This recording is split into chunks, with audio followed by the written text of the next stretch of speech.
Hello and welcome to the In Publishing podcast. My name is James Evelegh and I'm the editor of In Publishing. Our guest this time is Emma Callaghan, Sales and Invention Director at Reach Solutions. Emma is responsible for all agency sales across Reach's extensive portfolio of national and regional newspapers, which includes brands like the Daily Mirror, Daily Record, The Express, Manchester Evening News, South Wales Echo, and many more. Emma tells us about Reach's increasing focus on reader engagement. For us at Reach, a really key part of our strategy is better engaging with and understanding the 48 million people that come to Reach every month. The lesson she's taken away from the successful Team Nation initiative. The work of Team Nation actually represents a real opportunity for news brands to talk about effectiveness and campaign effectiveness, because we know the campaign has been, highly successful. And hopefully that should be of interest to other brands and advertisers. It's quite a new way of working, but it's been really, really positive. And why there's still so much more to be done about diversity and inclusion. For us as a business and the entire media industry, we have a long way to go on this, and we all need to start walking the walk, making sure that we are top down and bottom up committed to genuine change, not ticking boxes, but absolutely sort of driving positive change in this space. And lots more besides. But first, a quick word about our valued sponsors.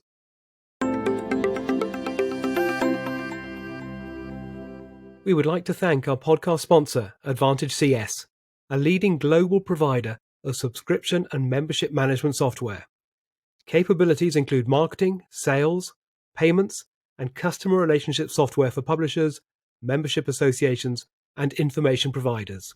For more information, go to advantagecs.com.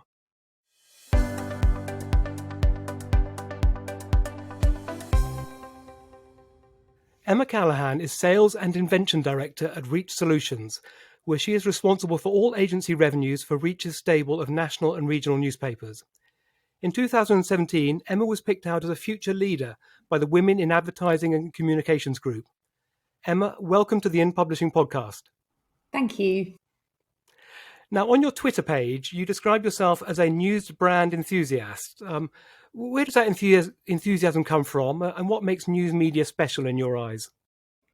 Well, I think it might have originated from my student days when I used to buy The Independent every day for 20 pence. I think the thing that I really love now about news brands is that even though people access them in multiple ways and our traffic comes from all sorts of places and platforms, I think there's still this unwavering kind of brand loyalty that exists in our market, certainly hugely still in print.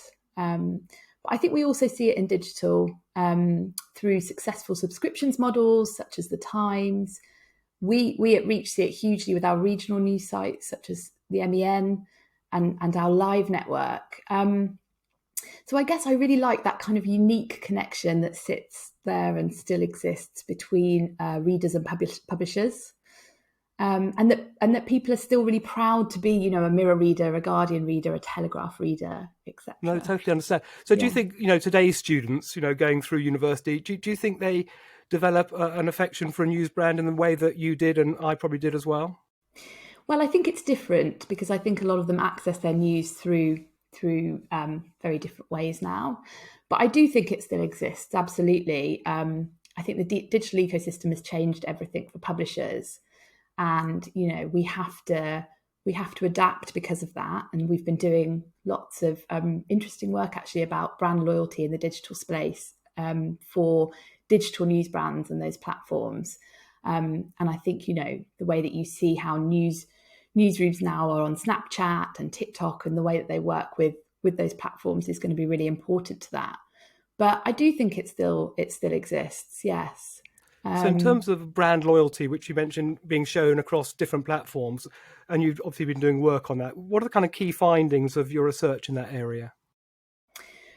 Well, I think, it's a big question. I think that loyalty does still exist.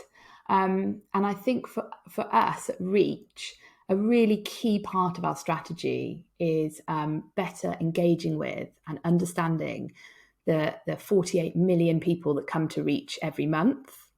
And through that, really understanding, how we can understand what content is most useful to them, what they want to engage with, how they want to engage with us, through which platforms, and create a much better view of who the Reach customer is. And we've been doing some really interesting work on that. And I don't know whether you saw our results, which were published earlier this week, but we had a really successful year last year, despite everything, the kind of tumultuous and sort of slightly crazy year that it was for everyone. And a huge part of that was around us better understanding our customers online and gathering that data. And it's helping us it's informing our editorial teams, our customer team, our product team. It helps us to build better products, launch new services, launch new websites. So it's been a really interesting time for us, better understanding who our customer is. Excellent. Now, you started your career working at an ad agency, I believe, spending 7 years at PhD before moving to Trinity Mirror, which obviously then became Reach a few years back.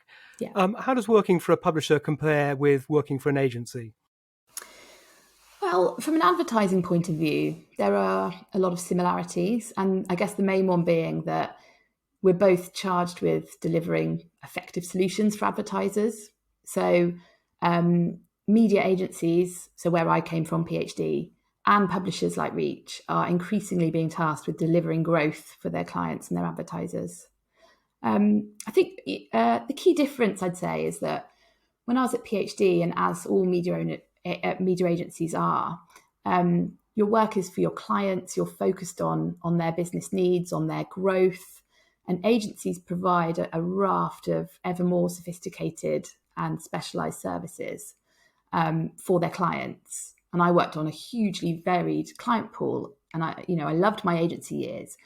But I think personally, for me, the thing that's different is that being in a publisher, I now have an audience and a suite of brands, and I'm totally focused on our business. It's clear how myself and my team contribute to Reach, and I love that about my role.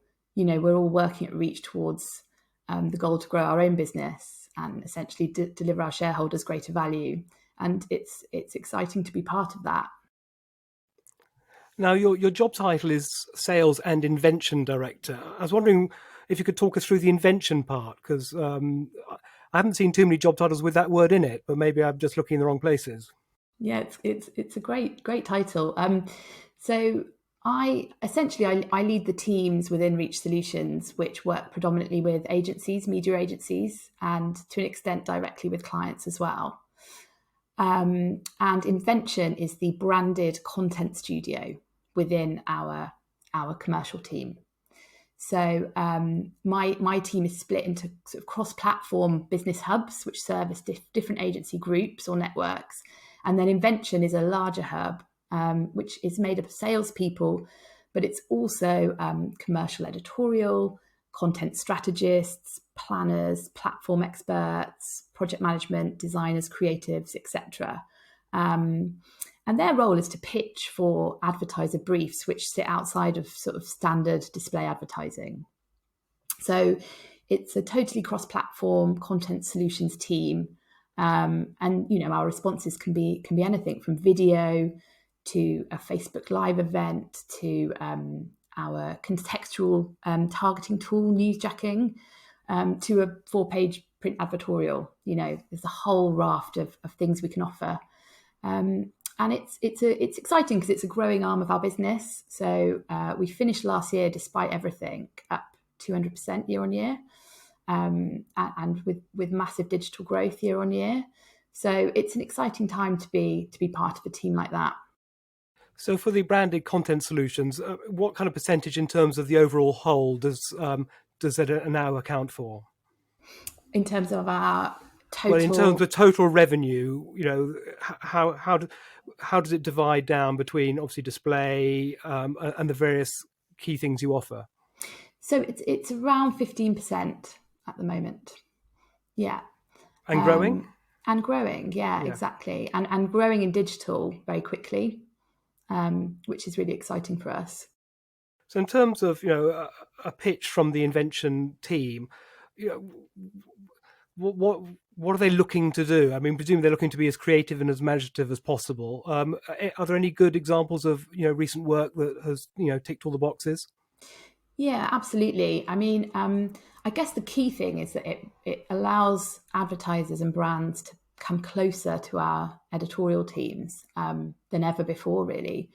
And we do work really closely with them to find the right solutions for these brands and these communications. So a good example, this works at its best, I think, when you get a shared value. So a good example of this would be a live campaign that we're working on now with Barclays.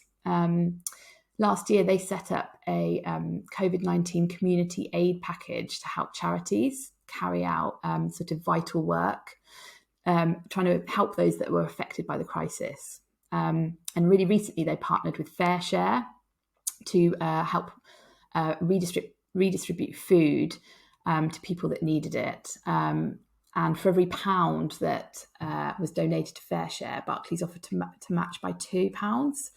So I guess with an example like that, when a brand is doing something really positive, it really seamlessly fits into the news agenda. This was, FareShare was absolutely part of the news, everything that Marcus Rashford was doing. So we can really make content like that work really seamlessly with editorial on a national and local level.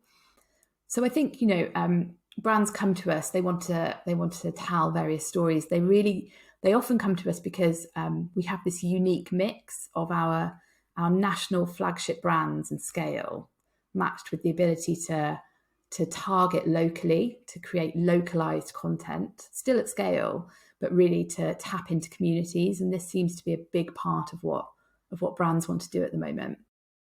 So with the editorial teams, their participation seems to be an increasing part of the offering, the commercial offering.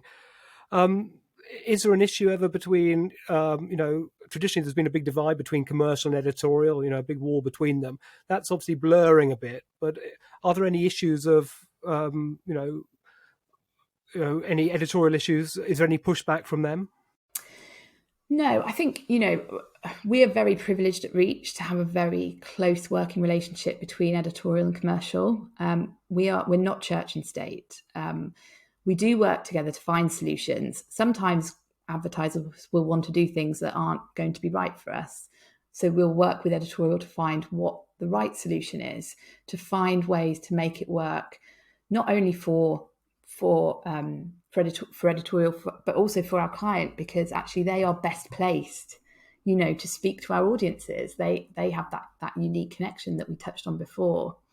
And I think partly that, the strength of our relationship is due to the fact that, we're a PLC rather than privately owned, and our editorial teams understand the value in terms of advertising revenue and the role that it plays in our growth and in us being a robust, profitable business.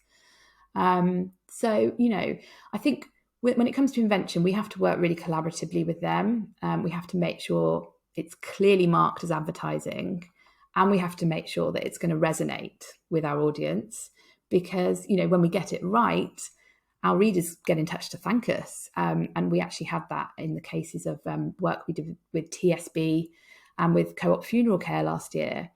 But if we get it wrong, we risk damaging the trust that exists with our audience, with our editorial team, and with our advertiser. So, we have to be really careful to get it right. And we're very fortunate to work closely with editorial. And to be honest, their knowledge and their intuition about what will work is really valuable in the process. And in terms of things going wrong, not we want to highlight those necessarily, but is labelling the big issue? Is that a really key part of getting it right? Yeah, it's really, really important that it's labelled correctly. And I think, we have made big strides in this as branded content has become more and more popular over the last sort of 10, 15 years. But it is absolutely, obviously, very, very important that we don't get anything wrong in that sense. And are advertisers and agencies, are they understanding of that stance? Yeah, absolutely. We all want to work within the parameters that we're set, and that is absolutely important to all parties. Do you think that discipline of correct labeling is something which separates, the mainstream media from, the rest of the digital world? How do you mean? Well, in terms of, stuff, out in the wider web, which is promoted, which is actually commercial content, but masquerading as editorial, for instance. Yeah, I mean, I think it's definitely a big challenge, absolutely, for our industry, for society. It's a big question. I think we are the biggest commercial news publisher in the UK. Our responsibility in terms of the content we publish is enormous. So we have to, we are audited very, very carefully on that, and we have to, trust with our audience and is of the most importance. So we have to abide by that. But it is a challenge that obviously there are huge issues around fake news, around the spread of content that is not produced within those parameters and professionally created by journalists, and it's a big problem. Now, you're responsible, Emma, for agency revenues. Now, in terms of maximising agency sales, which obviously all publishers want to do, what do publishers need to do more of? What would, in terms of the agency perspective, what would they like to see more from publishers in terms of to make the perfect pitch, so to speak? Yeah, I think the most important thing is proving effectiveness and being able to work towards delivering clients that all important growth. And I guess for us, this customer strategy, our customer first strategy, which is gathering all that data and having that additional layer of understanding about our audience, gives us a much more compelling sales story and a more attractive offering. I think also from a news brand perspective, collaboration is key. So a good example of that is Ozone, which allows advertisers to buy brand safe combined publisher inventory, of which Reach is a partner, or the really interesting ongoing project, which has seen us as an industry work together with a brand new team, which is dedicated to government communications through the pandemic. Okay, can you tell me a bit more about that? Yeah, of course. So I think it was the 9th of April last year, Team Nation was born. And this is the first ever alliance between, rival news industry publishers and Manning Gottlieb OMD's OmniGov team, who are responsible for all of the government's media. So just 7 days after that, the biggest news brand campaign the UK had ever seen was launched. And that was over, I think, 600 national and local newspapers who all cover wrapped their papers, some, importantly for the first time. And they took over every single website with homepage takeovers as well. And it was the same unified message of stay at home. And that was just the start, really. We've now surpassed, I think, something like 80 briefs. Right. And there are about 30 members of the core Team Nation, and they are from across all of the news brands. But I think if you look at the wider team that works on this, it goes up to something like 500 people across the market. All right. Yeah, it's pretty incredible. Do you think there's a future for that after COVID, or was that very much a pandemic initiative? I think, when we haven't just been working on COVID communications, we've also been working on EU exit and a lot of stuff around Brexit. There are other briefs that are coming through.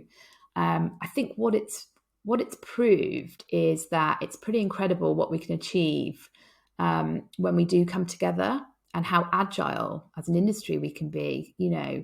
We sort of successfully launched and delivered these huge campaigns across all of the market, reaching very different audiences with, through different brands, different platforms.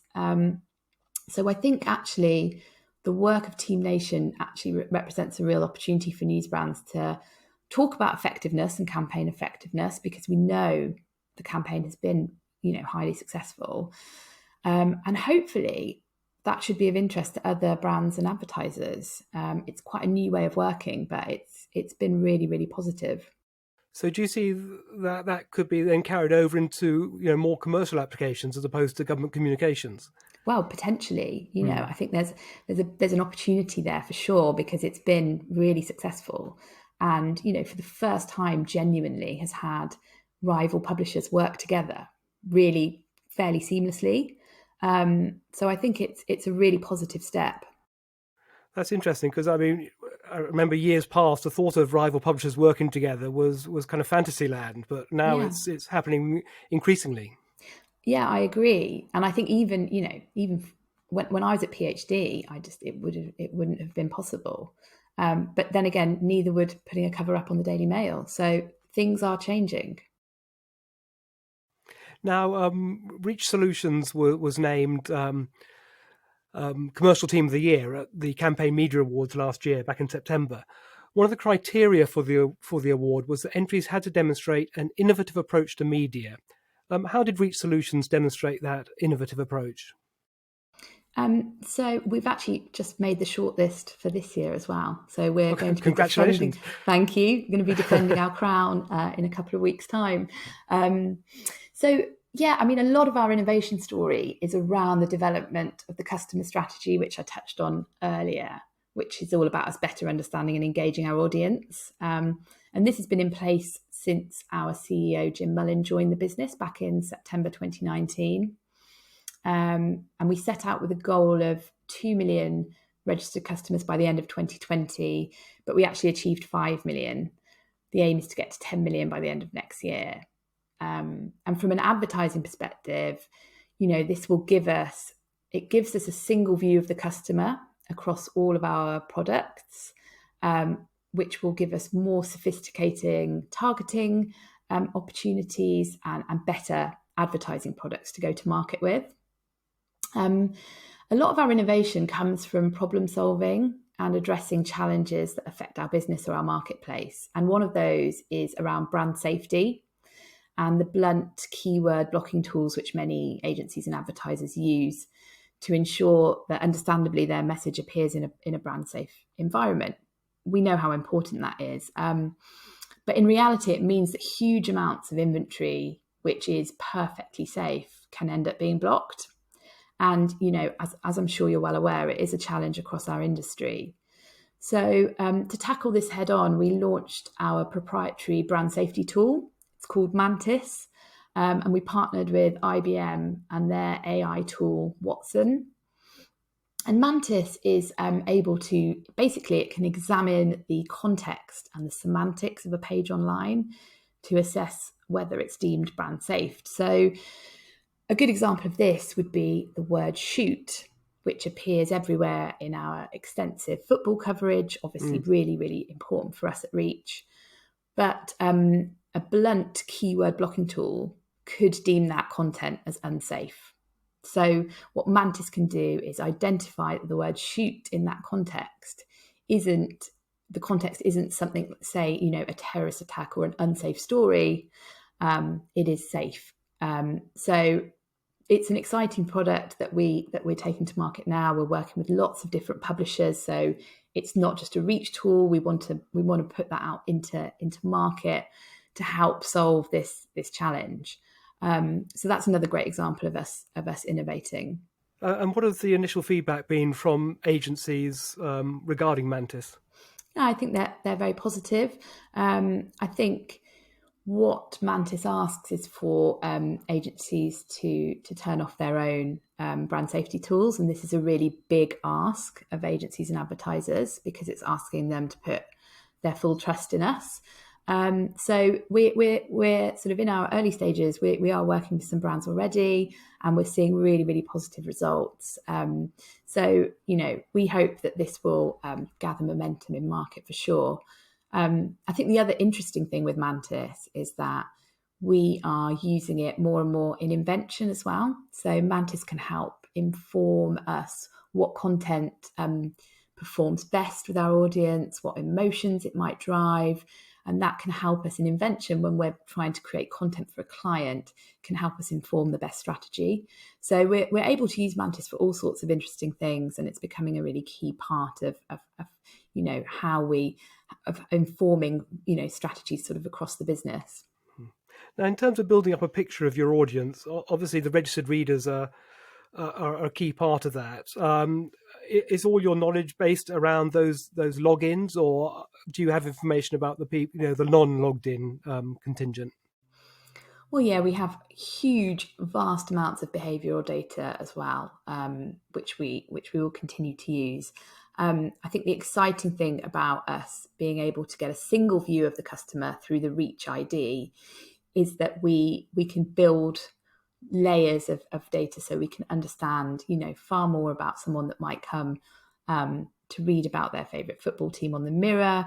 They then join a newsletter about that team. They then might also log into Team Dogs, so they're a dog owner, which is our dogs website. So there are so many different touch points that it can help us build a really sophisticated view of that customer.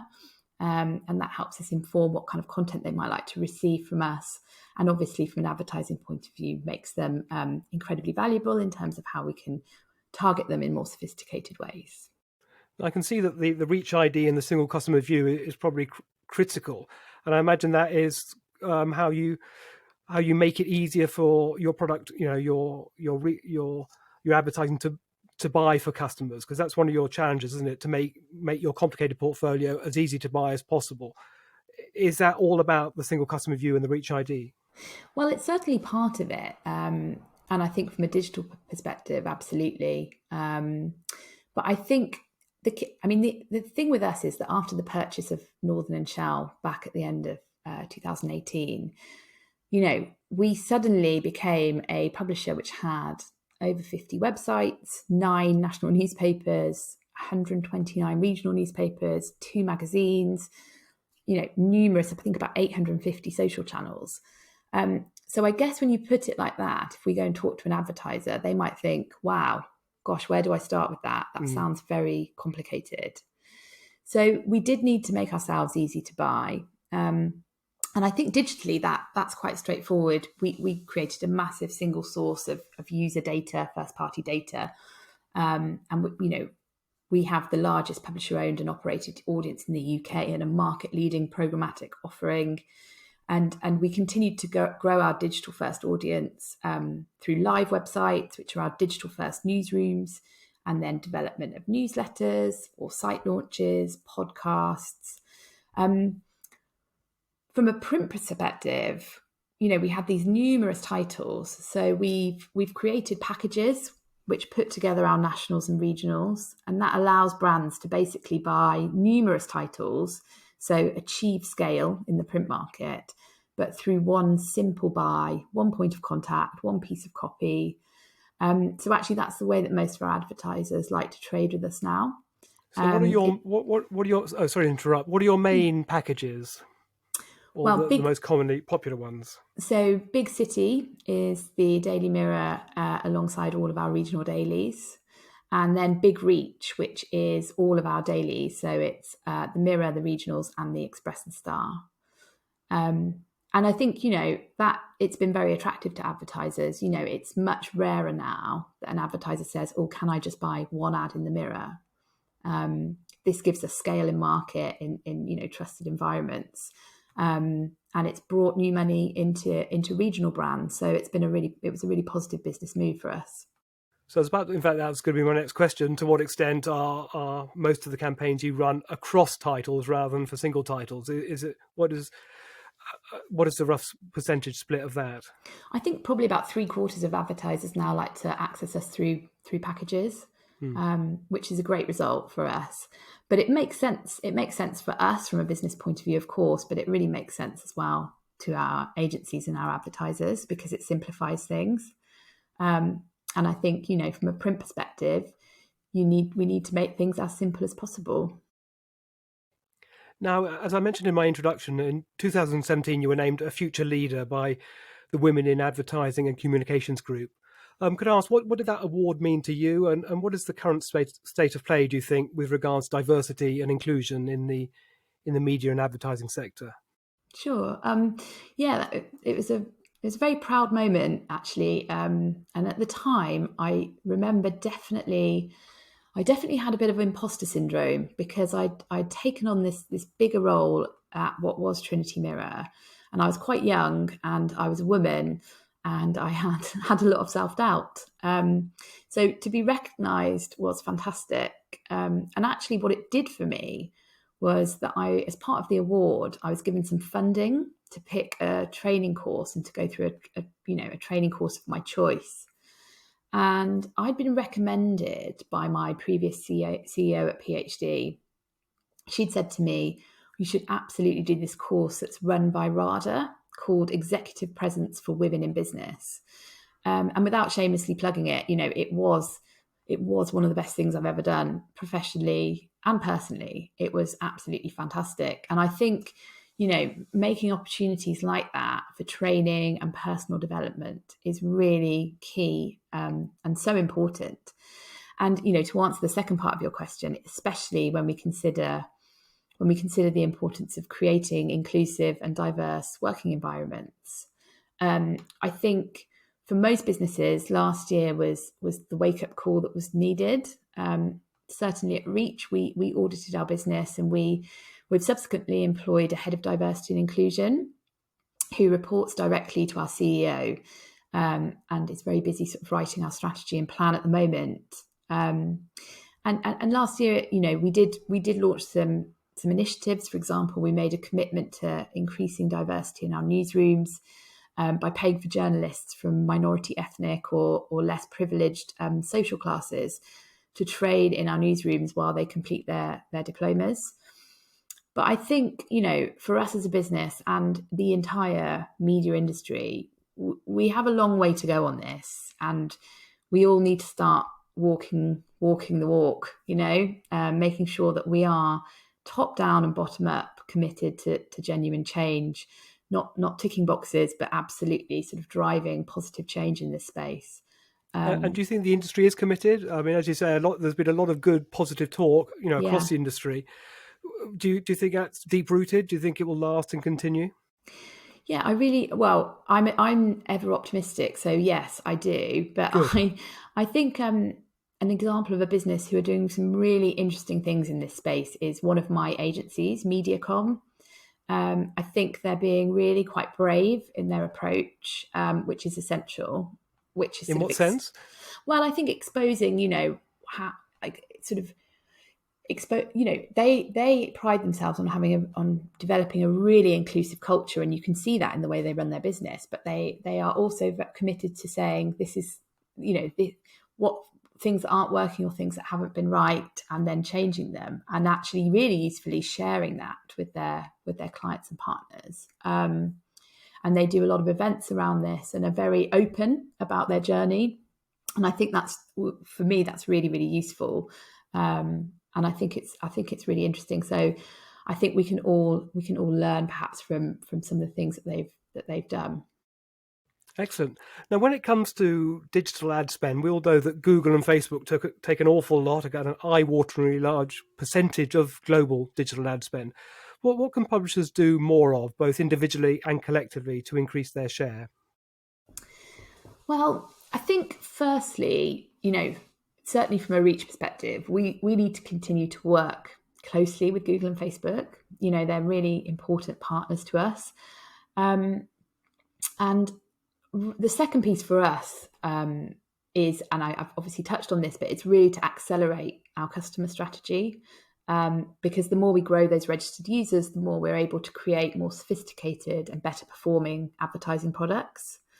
I think the other part that's key is, and again, this is a big part of my job, but it's to grow Invention and to work with brands in that space, because, Google and Facebook are incredible businesses, but they don't have a huge network of journalists and all of that editorial talent that we have.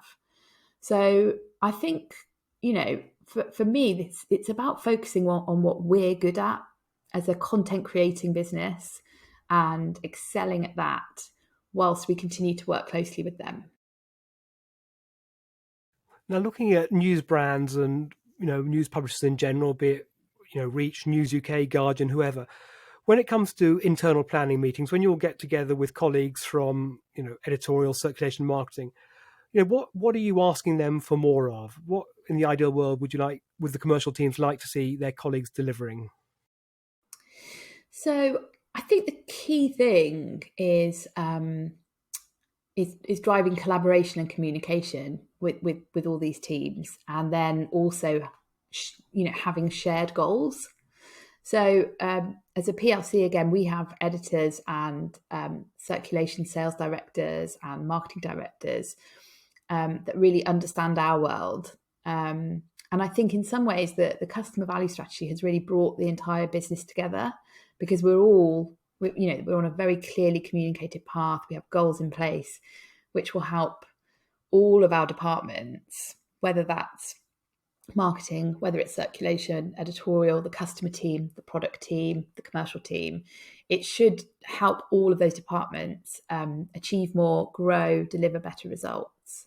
And we're united because that data is valuable to all of us. So I think we're very lucky that we do work quite collaboratively. And I'm probably biased because I'm at Reach, but I do think we're pretty good at that. But I think for us, we need to try and maintain print circulation as much as possible. It's obviously declining, so we need to be tied into the measures that circulation sales, editorial marketing are taking to help protect those numbers. And we need to support them in every way we can. So in terms of the future of print, as you say, some of the figures are maybe heading in the wrong direction, and obviously the independent newspaper went digital a few years ago. Do you think it will plateau out, or what do you see as the future of the print newspaper, 5 or 10 years hence? Well, I think what's really interesting is that last year, at some point, I think Enders predicted that print circulations would fall 50% because of the pandemic. And if I'm honest, I felt very, very nervous about how that was going to end for us at the end of the year, because we were closing shops and people was told to stay at home. And I think the other part of this is that print is obviously an older audience, and the pandemic was really affecting them more so than ever. Whereas actually, we saw an 11% drop in print circulation last year, which I think overall as a business is a really really positive result. We were expecting to see a far greater decline. So I think print still has a really important place. It's a really important part of our business. We do need to be, we are digital as our growth area. That's absolutely where it is. But print circulation revenue contributes a huge amount to our profit. So it's there is still a very important place for it in our business. And in terms of, you referred to the age profile of your typical print purchaser. Mm-hmm. Is there a way of getting young people to read print newspapers? I think we're better growing an engaged, loyal, Reach customer digitally. I think that's a better focus of our attentions, rather than trying to. I think that older audience is still really valuable as well. They've got a lot of money. Yes. So they are definitely really valuable in the advertising world. But I don't think we should be trying to get young people to read newspapers. I think we should be absolutely getting them to be loyal readers online. Excellent. So where next? I think you might have touched on it already, but where next for Reach Solutions? Where will you be focusing your efforts in the next 12 months and beyond? Yeah, so it's a really exciting time for us. So the next 12 months, unsurprisingly, we'll continue to accelerate our customer strategy. The ambition for the business is in the midterm is to double our digital revenues. So we are going to be taking some new advertising products to market. and really focusing on that.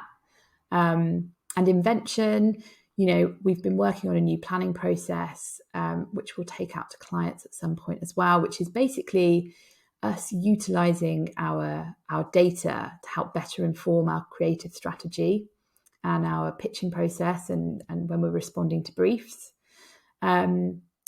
And I guess, the other thing for me, a key thing, is I cannot wait to see my agencies and clients again, hopefully. Yes. It's as a salesperson, it's really taken its toll, I think, being at home all this time. And whilst, technology has undoubtedly been amazing and has saved businesses across the world, I don't think anything quite beats that face-to-face interaction. So, and as a leader of a big team as well, I really miss my team. So I think I can't wait in the next 12 months to plan a safe return to the office in whatever capacity that looks like. But yeah, I can't wait to see people again. No, likewise. And in terms of managing, as you say, you've got a big team. What have been the pressures of managing them, all working, remotely? Yeah, it's been. Do you know what? It's been really tough at times because I think we are more aware now. All businesses are more aware than ever of the importance of well-being for their employees and being aware of people's mental health. And working remotely makes it much more difficult to know what's going on with people, how they're feeling. So we've had to really we've done a lot of stuff in this space, which has been really positively received, to try and make sure that well-being is at the top of the agenda, because I think a lot of people have experienced burnout. People not being the blurred boundaries of home and work life. I think for our younger people as well. I mean, I just think about when I started out, it was so important to sit next to your manager. You learnt so much from being in the office and just sort of absorbing what was going on around you. And, being in a newsroom, how exciting that is. And addictive a place that is. And it's just, it's kind of unthinkable that we haven't had that for a year, but we've obviously adapted. But I think it would just be great to be able to get back to that. But it has been tough at times. We have an amazing comms and culture team who, on a sort of, absolutely weekly and sometimes more regularly basis, send out really great comms and have done all sorts of initiatives to keep people engaged and try and add a bit of fun, to all of this. So it's some of that is like taking on a second job. So it's a lot of work, but Imagine. Yeah, very, very important, of course.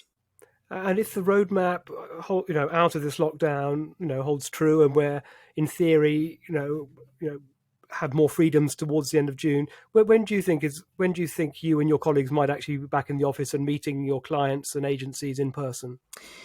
I don't actually know at the moment. I think we're, it's a watch this space at the moment because there's a huge amount of work to do here. The safety of employees is absolutely paramount and is, ultimately the most important thing. So until we can feel confident in that, completely confident, I don't think that we will make any plans. But I know that there is work happening in the background for when we can. And I think one of the things that we will do is, I think there will be a readdressing of, office to home working life. So I don't think people will be expected to be in the office from sort of 9 to 5:30 anymore every day. I think there will be far more flexibility, which I think will be really welcomed by everyone.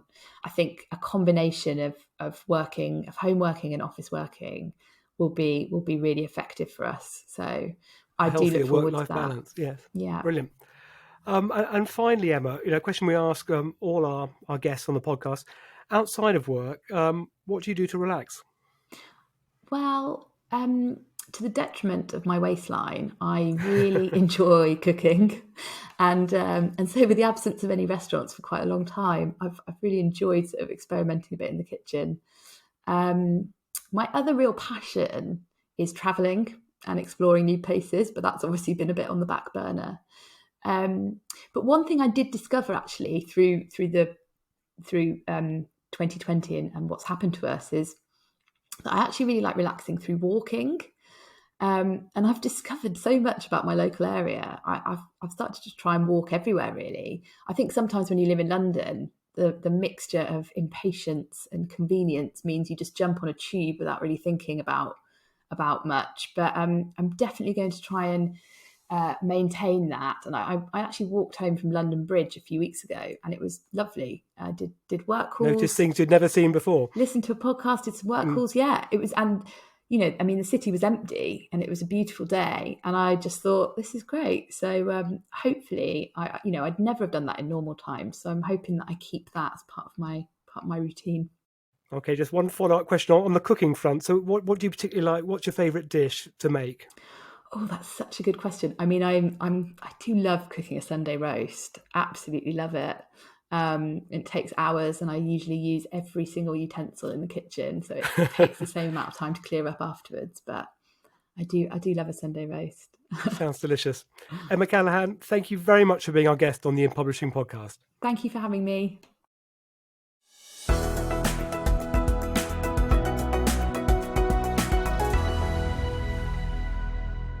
We would like to thank Advantage CS again for sponsoring this podcast. Advantage CS has been developing subscription management solutions for the information industry since 1979. The comprehensive functionality, adaptability, and scalability of its software helps leading publishers around the world manage their businesses more effectively. Find out more at advantagecs.com.